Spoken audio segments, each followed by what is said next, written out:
सामने टेबल पर ही कांच की बोतल जो कि मशरूब से बड़ी पड़ी थी, उसके पास ही एक तेज धार वाला ब्लेड और नमक। उसने मशरूब की बोतल अपने अंदर अंडेलनी शुरू कर दी। दुड़िया जिस कमरे में थी वो सोन प्रूफ था, इसलिए अगर वो आवाजें देती भी रहती तो जाम ने कहाँ सुनना था। बोतल खाली करता वो पीछे बेड पर गिरा था। आहिस्ता आहिस्ता नशा उसके दिमाग पर सवार हो रहा था। वो उठा और ब्लेड हाथ में पकड़कर उसे घुमाकर देखा और अपना बाजू सामने किया। नीली उभरी हुई रंगे उसे गौर से देखी और कट लगाना शुरू कर दिया। वो कट गहरे थे, उसका अंदाजा सफेद कार्पेट पर गिरता हुआ खून वासा करा था, मगर उसे परवाह का थी। इन हाथों से मैंने भी दुनिया को मारा था और इन्हीं से उसे बंद करके आया हूँ, उनको भी तो सजा मिलनी चाहिए ना। उसने ब्लेड एक तरफ फेंकते हुए सामने रखा और जार उठाया और उसमें से नमक निकालकर जख्मों पर डालने लगा। ये अजियत की इंतहा थी। वो ऐसा ही था, एक पल में आसमान की सैर करवाने वाला और दूसरे पर पैरों से जमीन खींचने वाला। कभी परवाह इतनी कि पैरों में कंकर तक न चुभने दे और कभी लापरवाही इतनी कि अजियत में मुब्तला करके छोड़ देना। उसे मोहब्बत करना आसान ना था ना, और ना उसकी मोहब्बत इतनी आसान थी कि किसी को भी समझ आती थी। उसका मजाज धूप छाँव जैसा था, कभी मेहरबान तो कभी तपता हुआ। सूरज की रोशनी छणकार के खिड़की की शीशों से अंदर सीधा उसके चेपा पाड़ी थी। वो आंखें सुकड़ता उठ बैठा। पहले तो उसे कुछ भी समझ आया कि वो है कहाँ, मगर वो धीरे धीरे रात का वाकया याद आया तो वो भागने के अंदाज में दुनिया के पास पहुंचा। ना जाने वो कब रोती चीखती हुई होश से बेगाना हुई थी। उसने जल्दी से उसके हाथ खोले और उसे डाम कर सीने से लगाया। I am so so so sorry मेरी जान, रियली सॉरी। वो दुनिया को गले लगाए फूट फूट कर रो रहा था, मगर आज उसे कोई नहीं सुन रहा था। दुरिया आई एम सॉरी यार, मैं न जाने गुस्से में क्या कर बैठा, मुझे माफ कर देना प्लीज। यार ने उसे अपने सीने में जोर से बिछा था, मगर उसके वजूद में कोई भी हरकत महसूस ना करके यारम के चेहरा सामने किया जो हल्दी की तरह पीला पड़ चुका था। याम ने उसकी नब्ज टटोली, सांस रुक रुक कर आ रहे थे। नो नो नो, तुम्हें कुछ नहीं होगा, मैं तुम्हें कुछ नहीं होने दूंगा। डॉक्टर डॉक्टर को कॉल करता हूँ। हाँ। याम ने अपना मोबाइल ढूंढा, मगर उसे मोबाइल कहीं भी नजर आया। तो उसने एहतियात से दुल्हा का सर तकिए पर रखा और खुद भागकर दूसरे कमरे में गया और डॉक्टर को कॉल करके जल्दी आने का कहा। वापस अब कॉल बंद करके दुल्हा के पास पहुंचा, जहां पर वो भी हिस व हरकत पर थे। यारम मसासा उसके हाथ से ला रहा था, मगर फिर भी वो होश में ना आने के दे रहे थे। याम ने दूर पड़ी हुई अपनी शर्ट उठाकर पहनी और दुड़िया को भी शर्ट पहनाकर अपने सीने से लगाया। बहुत बहुत गलत किया है मैंने। आई नो कि ये बहुत बुरा था, प्लीज उठ जाओ, आइंदा ऐसा नहीं होगा। तुम जो बोलोगी मैं करने के लिए तैयार हूँ, लेकिन इस तरह मत करो। याम की जान हलक में अटकी थी। किया भी तो गलत है ना उसने, कि दुनिया ने अगर बदतमीजी कर ही ली थी तो इतना रिएक्ट करने की क्या जरूरत थी। अगर मगर अब क्या फायदा था इस सब का, अब तो उसने जो करना था कर लिया। मगर क्या दुनिया कभी उसे माफ कर पाएगी? यकीनन नहीं। डॉक्टर आ गया था, उसने चेकअप किया भी था और अफसोस से जारम की तरफ देखा। मिस्टर शाह, ये शदीद खौफ में मुबतला है, ये पिछले 8 घंटों से इस हालत में है। मैं हैरान हूँ कि आप जैसा एक जिम्मेदार बिजनेसमैन अपनी बीवी का ख्याल नहीं रख सका। वेल, मैंने उन्हें स्कूल आप इंजेक्शन दे दिया, आप इनको हॉस्पिटल एडमिट करवाए थे तो बेहतर है, वरना कुछ भी कहना कबल इस वक्त होगा। डॉक्टर यारम को दुनिया की कंडीशन बताता अपनी बैग उठाता हुआ उसके कंधे पर थपकी देता वहां से निकल गया। और यारम दुनिया के सराहने बैठता हुआ उसके बालों में उंगलियां चलाने लगा। थोड़ी देर बाद ही दुनिया के बाल समेटे और उसे गोद में उठाकर नीचे गाड़ी तक लाया। गाड़ी की पिछली सीट पर उसे लटाकर खुद ड्राइविंग सीट संभाली, मगर किसी और की हैरतजदा नजरों ने गाड़ी ओझल होने तक उसका पीछा किया था। हॉस्पिटल पहुंचते ही डॉक्टर्स ने दुनिया को फौरन ही इमरजेंसी में दाखिल किया था, क्योंकि वो जाम को जानते थे, इसलिए उससे हाथों हाथ लिया। डॉक्टर्स ने दुनिया को आईसीयू में शिफ्ट किया, क्योंकि उसकी हालत नाजुक हो रही थी। सब डॉक्टर की टीम हरकत में आई थी। जैम वो वहीं पर आईसीयू के बाहर खड़ा था, उसको भागता हुआ देखकर उसका दिल डूब कर उभरा था। पास से गुजरती नर्स ने उससे दुनिया की कंडीशन पूछी थी। देखिए, पेशेंट की हालत इस वक्त काफी क्रिटिकल है, वो सांस नहीं ले पा रही, आप फिलहाल हमें हमारा काम करने दें। एक्सक्यूज में। नर्स जल्दी से उसे दुनिया की हालत के बारे में आगाह करती वापस आईसीयू में दाखिल हुई तो जैम पीछे रखे हुए बेंच पर डैस आ गया। दुनिया, वो वो मेरी वजह से इस हालत में है ना। मैं अपने हाथों से उसकी उसकी जान लेने की कोशिश की, मैंने उसे इतना प्यार करता था, फिर मैंने कैसे? लफ्ज टूट टूट कर उसके मुंह से निकल रहे थे और आंसू से चेहरा तर था जब कोई उसके पास आकर बैठा। बेटा क्या हुआ, क्यों रो रही हो? क्या कोई अपना बीमार है? ऐसी हालत में क्यों हो? वो एक बुजुर्ग के नूरानी चेहरे वाले, चेहरा सजी हुई दाढ़ी और सफेद लिबास पहने। यादव ने उनकी तरफ देखा तो उन्होंने उसके कंधे पर थपका। बेटा, डॉक्टरों के हाथ से क्यों बैठे हुए हो? जाओ उस पाक जात से मांगो जाकर, वो देगा, बेशक वही देने वाला। बस हम बंदे नाशुक्री होते हैं, वरना वो तो बड़ा मेहरबान है। शाबाश, उठो, वुजू करके नफल अता करो, देखना वो कितनी जल्दी दुआ कबूल करता है। उन्होंने शाम को दिलासा दिया तो वो मरे मरे कदमों से अस्पताल के एक तरफ बनी मस्जिद में चला गया। वुज़ू कर जो ही हाथ उठाए तो उसके आंसू किताब दर किताब बहने लगे। उसे रह रह कर अपनी गलती याद आ रही कि और वो सजदे में गिर गया। या अल्लाह प्लीज मेरी दुनिया को ठीक कर दे, मैं कभी उसे हर्ट नहीं करूंगा, कभी गुस्सा नहीं करूंगा, उसके साथ बातें मानूंगा, बस एक दफा उसे ठीक कर दे। उसे कुछ हो गया तो मैं कैसे जी पाऊंगा? वो तो सब कुछ है मेरे लिए, प्लीज उसे ठीक कर दे। मैं बहुत ही गुनाहगार हूँ, बहुत, लेकिन मेरी दुनिया को कुछ मुझसे मत छीने अल्लाह जी प्लीज। वो गिड़गिड़ा का खुदा से उसकी जिंदगी की भीख मांग रहा था, जिसे उसने खुद मौत के मुंह में धकेला था, और अब उसकी जिंदगी की दुआएं मांग रहा था। वो वापस अस्पताल आया तो एक नर्स उसके पास आई। एक्सक्यूज मी सर, दरे मखनून शाह के साथ आप ही है ना? नर्स ने उससे पूछा तो जाम का दिल सुकड़ा। जी मैं ही हूँ। वो कैसी है अब, ठीक तो है ना? जाम ने बेतासबी से पूछा तो नर्स ने अस्पताल में सर लाया। जी अब वो खतरे से बाहर है, आपको डॉक्टर ने अपने कैबिन में बुलाया, उनके कमरे इस तरफ है। नर्स ने बाएं जानब हाथ से इशारा किया तो उसका शुक्रिया अदा करता डॉक्टर के कमरे के जाना बढ़ गया, मगर रास्ते में ही उसे आशा की कॉल आई जिसे वो रिसीव कर गया। हेलो जारम भाई, वो वो दुनिया ठीक है ना? उसे मेरी बात करा दे, मैं बात करना चाहती हूँ उसे, उसका नंबर बंद जा रहा है प्लीज। यारम ने लंबी सांस ली। देखो आशा, वो इस वक्त अस्पताल में है, वो ठीक है, शी इज फाइन, तुम टेंशन मत लो। शाम की बात सुनकर आशा का दिल धड़का। कौन कौन सा अस्पताल में है? मैं आ रही हूँ। अस्पताल का नाम पूछकर आशा फौरन रामी को आवाज देने लगी, जो कि छत पर बने हुए स्टोर रूम से कुछ सामान निकालने लगे थे। रात से आशा का दिल परेशान था, ना जाने क्यों उसे कुछ ठीक नहीं लग रहा था। उसने दुर्गा को कॉल की थी, उससे बात भी हो गई थी, मगर फिर भी एक दरका सा लगा था उसे कि कुछ बुरा होने वाला है। रात करबड़ पर करबड़ बदलते उसे सिर्फ दुर्गा का ख्याल था, और इन्हीं ख्यालों में वो रात तक किसी पैर सोई थी। सुबह उठकर भी उसे चैन ना मिल रहा था, और दुर्गा के नंबर पर बार बार कॉल्स कर चुकी थी, मगर वो भी बंद था। कुछ सोचकर उसने जाम को कॉल मिलाई थी, और आगे से यह सुनकर कि दुर्गा अस्पताल में है, उसे अपना दिल बंद होता महसूस हुआ। रामीन जो उसकी आवाज़ें सुनकर जल्दी जल्दी से नीचे आती, एकदम पम होने की वजह से फिसली थी। फिजा में एक चीख बुलंद हुई थी, और संभलने की कोशिश करने के बावजूद भी वो सीढ़ियों से गिर गई थी। आखिरी सीढ़ी के पास गिरते वो होशो हर से बेगाना हो गए थे। आशा जो कमरे से बैग लेने गई थी, रामीन की चीख सुनकर फौरन बाहर निकली, और उसे सीढ़ियों के पास सुन से लथपथ बेहोश देकर उसके जिस्म से जान निकली थी। रामीन! आशा के हाथ से बैग छूटकर नीचे गिरा था, और वो भागकर उसके पास आई थी। रामीन, आंखें खोलो गुड़िया प्लीज, ये क्या हो गया? रामीन उठो ना। आशा ने उसका सर अपनी गोद में रखा। उसका फिरोजी कपड़े खून से लाल हो चुके थे, और इतना खून बहता हुआ देखकर आशा के हलक में कुछ अटका था। आशा ने हतीजा बेगम को आवाज दे दी, मगर वो शायद कहीं गई हुई थी। घर में वही दोनों थी। जब हाल से अंदर आते मुस्तफा की नजर दोनों पर पड़ी, वो इधर फिर से आशा से बात करने आया था, मगर आगे का मंजर देखकर वो तेजी से आगे बढ़ा। क्या हुआ है ये सब? ओ मेरे खुदा! वो आगे बढ़ता रामीन को अपने बाजू में उठाया। आशा जल्दी चले, अस्पताल जाना है, बहुत खून बह चुका है उसका। मुस्तफा ने कदम जल्दी से बाइक जाना बढ़ाया तो आशा भी उसके पीछे चल दी। रामीन को पिछली सीट पर बिठाकर वो आशा की तरफ आया। आप रामीन के साथ पीछे बैठ जाए, हम अभी अस्पताल पहुंचेंगे, डोंट वरी, वो ठीक हो जाएगी। मुस्तफा ने उसके कंधे पर हल्की सी थपकी दी तो उसका हाथ झटकती हुई रामीन के पास ही पीछे बैठी और उसका सर अपनी गोद में रखा। मुस्तफा ने गाड़ी की स्पीड बढ़ाई, और अगले 20 मिनट में वो लोग हॉस्पिटल में मौजूद थे। रामीन को जल्दी से ऑपरेशन थिएटर में शिफ्ट किया गया था। उसके सर से खून बहना रुक नहीं रहा था। आशा वहीं बेंच पर बैठी फुट फुट कर रो देती। मुस्तफा ने बेबसी से उसकी हालत देखी, उलझे हुए बिखरे हुए बाल और खून से लथपथ कपड़े और उसकी आंखों से बहता हुआ आंसू।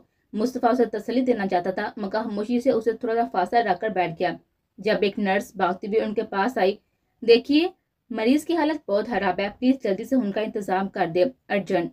आशा जल्दी से खड़ी हुई थी। मेरा और रामीन का एक ही ब्लड ग्रुप है, आप प्लीज जितना खून चाहे ले लें, मगर मेरी बहन को बचा लें। आशा ने उसके सामने रोते हुए हाथ जोड़े थे।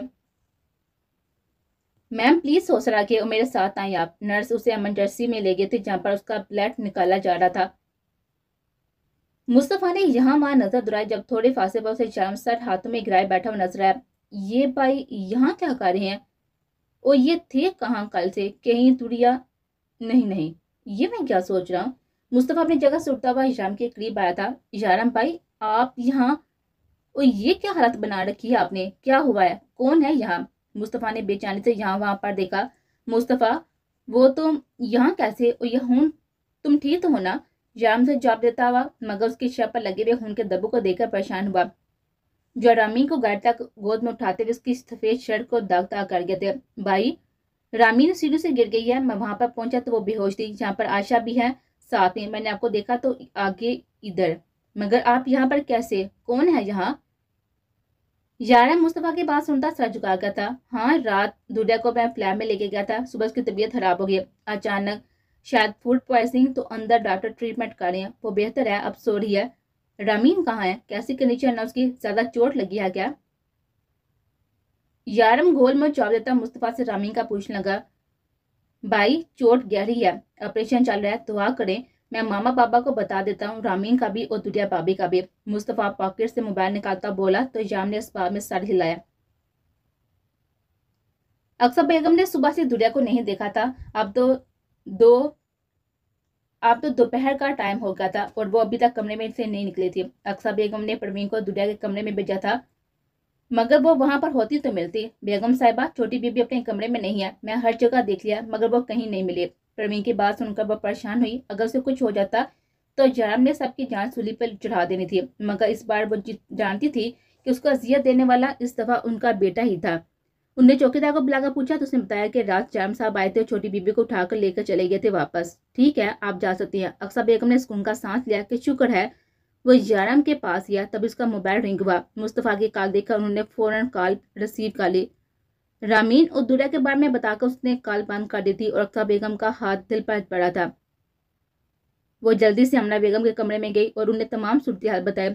आदम साहब और मिकाल साहब इस वक्त ऑफिस में थे और घर में इस वक्त ड्राइवर भी मौजूद न था। अभी वो मुस्तफा को कॉल करने का सोच रहे थे जब ओनी यूनिट से घर आया था और लॉन्च में आ बैठा। क्या हुआ मामा, आप लोग ऐसे क्यों बैठे हुए हैं? परेशान क्यों हैं? कुछ हुआ है क्या?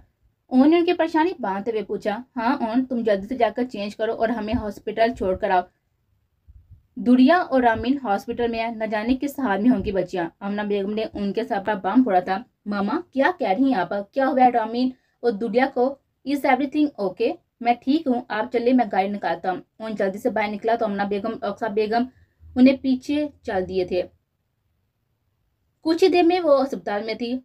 आयशा भी वहीं पर कॉरिडोर में रखे हुए बेंच पर बैठी गुमसुम सी थी, क्योंकि डॉक्टर ने अभी तक रामीन के बारे में कोई भी मुस्बत खबर नहीं सुनाई थी और दुरिया अभी भी मशीनों में जकड़ी थे। बेशक वह खतरे से बैठी, मगर आशा को रह रहकर होल उठ रहे थे। एक तरफ रामीन और दूसरी तरफ दुरिया। वह बर्दाश्त की आखिरी हदों पर थी जब ऑपरेशन थिएटर का दरवाजा खुला और डॉक्टर बाहर आए। मुबारक हो, सर्जरी कामयाब हुई और अब खतरे से बाहर है। और एक खुशखबरी है आपके लिए कि अब उनकी याददाश्त भी वापस आ जाएगी। फिलहाल तो उन्हें हम आईसीयू में अपनी निगरानी में रखेंगे, एक हफ्ता, उसके बाद वो घर जा सकती हैं। सबके चेहरे पर खुशी से मुस्कुराहट फैली थी। सब भी खुश थे और खुश तो ऊन भी था, मगर एक दरका उसके दिल में लगा हुआ था कि होश में आने के बाद रामीन का रिएक्शन क्या होगा जब वो ऊन को अपने सामने दिखेगी। मगर सारी बातों को जहन से झटक कर वो याम के करीब आ बैठा था, जो खुद भी रामीन के लिए खुश था। शाह बचाएं, शाम शाम, शाह मैं मर जाऊंगी, कोई है शाह? वो पसीने से शरबूर तकिए पर सर पटती जोर जोर से चीख रही थी जब उसके पास मौजूद डॉक्टर ने दुनिया का मुकम्मल चेकअप किया। नाउ शी इज फाइन, ये होश में आ रही हैं, आप उनके हस्बैंड को इन्फॉर्म कर दे। डॉक्टर प्रोफेशनल अंदाज में नर्स को हदायत देते हुए अपने कैबिन की तरफ चल दिए थे। एक्सक्यूज मी मिस्टर शाह, आपकी वाइफ का होश आ रहा है, आप उनसे मिल सकते हैं, लेकिन सिर्फ एक अटेंडेंट अंदर जाएगा।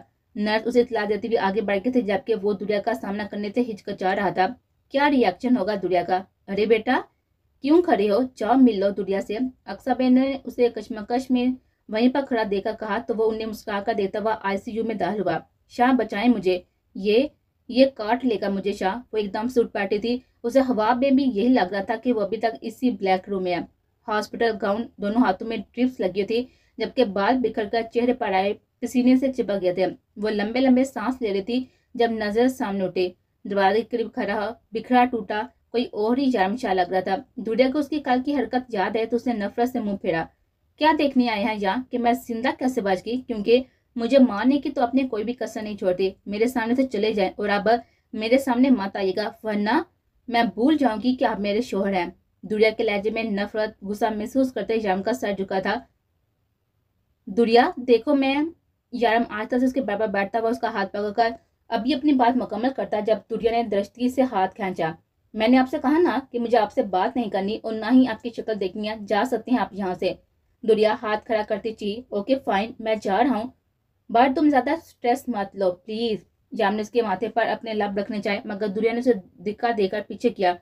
यह हक आप कल रात ही खो चुके हैं मिस्टर जारम शाह, अब आप मुझ पर ऐसा कोई भी हक नहीं रखते, समझे आप, जाए यहाँ से। दुरिया की नफरत में डूबी हुई आवाज जाम के कानों में गूंजी थी। जाम एक नजर उस पर डालता हुआ आईसीयू में बाहर निकला और फिर सबको नजरअंदाज करता हॉस्पिटल से भी निकल गया था। उसे दुरिया के रवैये से दुख पहुंचा था मगर वो कुछ नहीं कर सकता था कि ये सब उसने खुद अपने हाथों से गिनवाया था।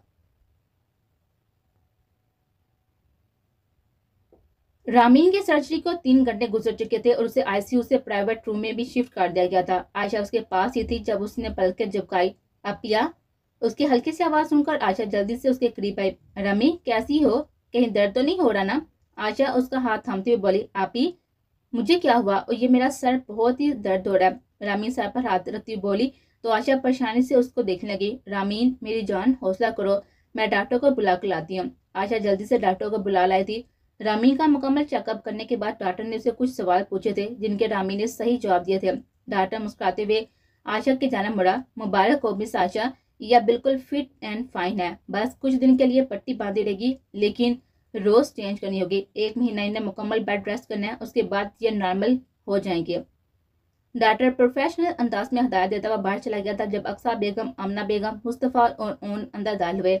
वो लोग सुबह से यहीं पर थे क्योंकि एक तो दुरिया की तबीयत अभी तक सुबह सही नहीं हुई थी और दूसरा वो दोबारा बेहोश हो चुकी थी। इस वजह से डॉक्टर ने उसे आज के दिन आईसीयू में जेरे इलाज रखा था। रामीन सबको देखकर हैरान हुई लेकिन सबसे पीछे उनको देखकर उसे सब कुछ याद आया था, लेकिन बजाय वो चुप बैठी रही कि अभी इसमें इतनी हिम्मत ना थी कि वो कोई तमाशा करती और ना ही ये जगह ऐसी थी। सबने उसकी हैरियत दरियाफ्त करके उसे आराम करने की ताकीद की थी लेकिन ऊन बिल्कुल खामोश उसके चेहरे को तक रहा था जिसमें कोई भी शनासाई उसे नजर न आई। वह सबको बातों में मसरूफ देते हुए कमरे से निकल गया था और किसी की जलती हुई नजरों ने उसके ओझल होने तक उसकी पीठ का घुरा था। कुछ देर बाद मुस्तफा ने दोनों खवातीन को भी घर भेज दिया था कि वो सुबह से हॉस्पिटल में थे। उनसे उनकी भी तबीयत खराब हो सकती थी। मुस्तफा और ऊन ही मौजूद थे वहां पर आशा के साथ, जबकि जारम 300 गायब था।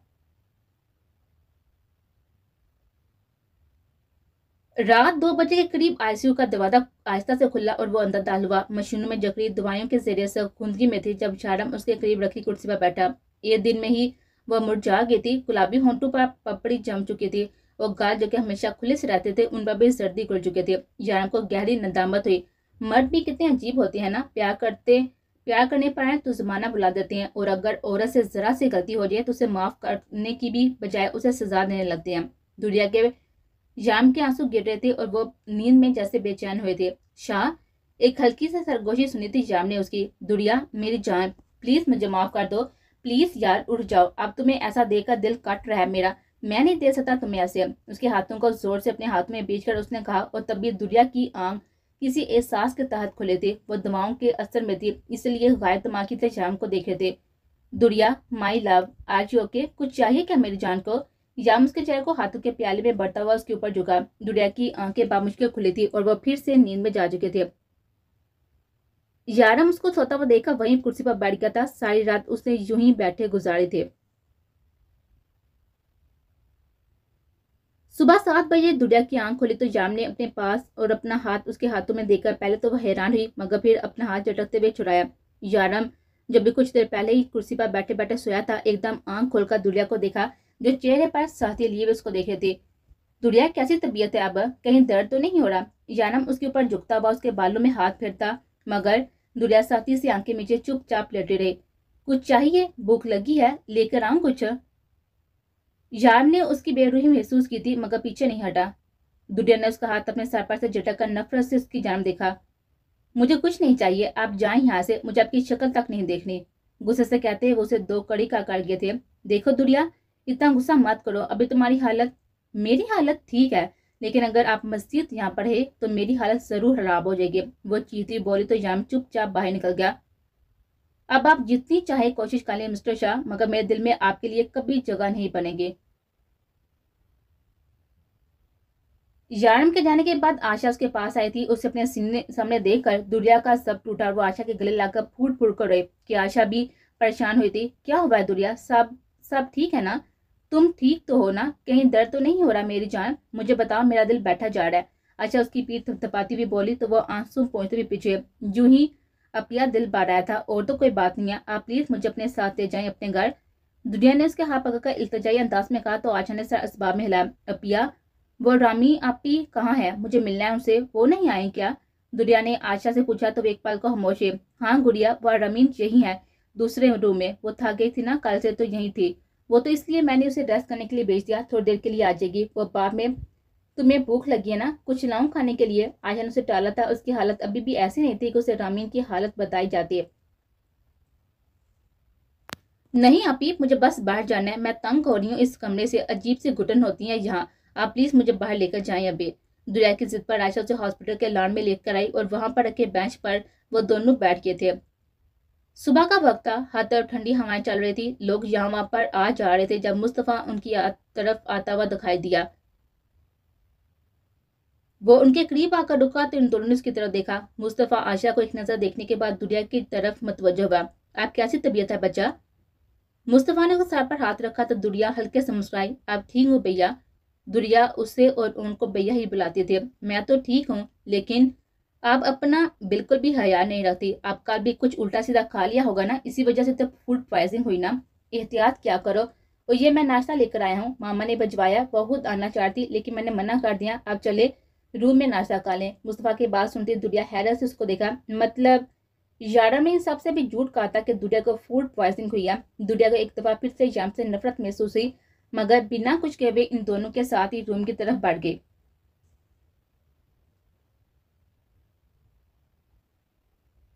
दिन तक दुनिया की तबीयत काफी बेहतर हो चुकी थी, तभी उसके बाबर के सवालों और इसरार पर उसे रामी की कंडीशन बताई गई और तब से वो रामी के पास ही बैठी थी। एक पल को भी उठने का नाम नहीं लिया था। अभी भी आशा खाने के लिए उनकी मिन्नतें कर थी, मगर वो नजरअंदाज करती कान लपेटे हुए रामी के पास ही बैठी थी। जब कमरे का दरवाजा खुला और रक्सा बेगम अंदर डाली, आशा और दुनिया आगे बढ़कर उनसे मिली थी। रामी नींद में थी क्योंकि थोड़ी देर पहले उसके सर में शदीद दर्द की वजह से नर्स उसे नींद का इंजेक्शन देकर गए थे ताकि वह आराम कर सके। कैसी है अब मेरी बेटियां, सब हैरियत है ना? रामीन बेटी कैसी है? कमरे के कोने में रखे सुबह वह बैठते हुए वो बोली तो आशा ने उन्हें तमाम तफसील बताई, जबकि दुरिया चुपचाप उनके पास बैठी थी। उनने दुरिया को देखा। क्या बात है दुरिया, क्यों परेशान बैठी हो? सब ठीक हो जाएगा ना? परेशान नहीं होते। और आशा बेटी, मैं सोच रही थी तुम और रामीन को हमारी तरफ चलो, कुछ दिन वहां पर हो, माहौल बदलेगा तो रामीन की सेहत भी जल्दी ठीक होगी और दुनिया का भी दिल लगा रहेगा। देखो कैसे मुरझा सी गई है। वैसे भी तुम्हारे चाचा चाची तो शहर से बाहर गए हुए है ना, मुस्तफा बता रहा था। मुस्तफा मुझे बता रहा था कि आज के दिन को आए थे तुम्हारे चाचा चाची, तो इसलिए अच्छा है ना कि तुम दोनों भी हमारे घर चलो। अक्सर बेगम ने दुनिया को गले लगाते हुए कहा, जबकि उनकी बात सुनकर आशा गुमसुम सी हुई। नहीं आंटी, कोई बात नहीं है, हम ठीक है, कल तक रामी को घर ले जाएंगे और चाचा चाची 3-4 दिन तक आ जाएंगे, डोंट वरी। आशा ने इनकार किया था जब अक्सर बेगम ने दुनिया को देखा जो आंखें मोदे उनके गले लगी बैठे थे। आशा बेटी, तुम्हें बेटी कहा ही नहीं है, समझा भी है, और बेटियां घर में अकेली हों तो माँ का दिल सुकून में नहीं रहता। बेटा प्लीज मेरी बात मान लो, रामी की तबीयत भी बेहतर हो जाएगी। उनने इस दफा कुछ ऐसे लहजे में कहा था कि आशा इनकार ना कर सकी, मगर अंदर से उसे एक खौफ भी था, शायद मुस्तफा का। मगर वो अब उनके इतने इसरार पर उन्हें मना नहीं कर पाई थी और शाम तक टाटा से इजाजत लेकर वह रमीन, दुरिया और अक्सा बेगम के साथ ही शाबिला आ चुके थे। अक्सा बेगम ने उन्हें गेस्ट रूम के बजाय अपने पोर्शन में दुरिया के कमरे के साथ वाला कमरा दे दिया था, जहाँ पर आयशा और रमीन रुके हुए थे कि रामीन की ऐसी कंडीशन नहीं थी कि वो अकेली सो सकती। रामीन अभी भी घुंदकी में थी, इसलिए अभी वो नहीं जानती थी कि वो अपने घर में है या किसी और के। आशा फ्रेश होने की घर से बाथरूम में घुस गई और 15 मिनट शावर लेने के बाद कमरे से बाहर आई तो रामीन जाग चुकी थी और शायद अभी भी उठी थी, क्योंकि वह नासमझी से पूरे कमरे का जायजा ले रही थी। खटने की आवाज पर आशा की जान देखा जो उसी के पास आ रही थी। अपिया, ये हमारा कमरा तो नहीं है, फिर किसका है? उसके सवाल पर आशा ने उसे तमाम बात बताई तो वह हैरान हुई। आपी, हम कैसे किसी के घर रह सकती हैं? आप प्लीज इधर से चलें। आशा, देखो रामी, मैं भी नहीं आना चाहती थी, मगर आंटी ने फोर्स किया इसलिए आना पड़ा। मैं मना नहीं कर पाई उनको। तुम प्लीज रेस्ट करो, मैं तुम्हारे लिए कुछ खाने को लेकर आती हूँ और दुरिया को भी देती हूँ, उसकी भी तबीयत ठीक नहीं है, तुम आराम करो। आशा उसे ताकीद करती कमरे से बाहर निकली और सामने से गुजरते हुए मुस्तफा से टकरा कर गिरने ही वाली थी जब मुस्तफा ने सराय से उसे थाम लिया। सफेद शलवार कमीज पहने, साथ सफेद ही जालदार दुपट्टा कांधे पर डाले हुए गीले बालों का ढीला सा जोड़ा बनाए, वो आंखें जोर से नीचे मुस्तफा की बाहों में थे और मुस्तफा वो तो उसे अपने घर देकर खुशी से नहा रहा था। उसे गाल लाने की बात मुस्तफ़ा ने अक्सा बेगम के कान में डाली थी, मगर उसे यकीन न था कि वह मान जाएगी। खुद को किसी की बाहों में महसूस करके आशा ने आंखें खोल ली तो मुस्तफ़ा को सामने देखकर वो सराय से पीछे हुई। वो वहां से जाने लगे जब मुस्तफ़ा ने उसकी कलाई थामे। कितना खुशकिस्मत था वो तीसरा शख्स जिसे बिन मांगे मेरी पसंदीदा चीज मिल गई। उसके शेर पर एक पल को आशा ने मुड़कर उसको देखा और फिर अपनी कलाई को उसके हाथ से छुड़वाती वहां से निकल गई। मुस्तफ़ा भी सर झटकता हुआ अपने कमरे की तरफ बढ़ गया।